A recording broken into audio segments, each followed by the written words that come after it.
చరక మహర్షి అన్ని సూత్రాలు రాశారు. రాసిన తర్వాత మనకి వచ్చేటువంటి తీవ్రమైనటువంటి జ్వరాలు, తీవ్రమైనటువంటి వ్యాధులు, ఎన్ని మందులు వాడినా, ఎంతమంది డాక్టర్స్ దగ్గరికి వెళ్ళినా, ఎన్ని రకాలుగా చూపించుకున్నా తగ్గకపోతే ఏం చేయాలి?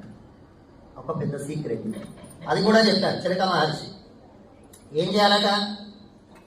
విష్ణుం సహస్రమూర్ధానం చరాచరపతిం విభుం స్తువన్నామ సహస్రేణ జ్వరాన్ సర్వాన్ వ్యపోహతి.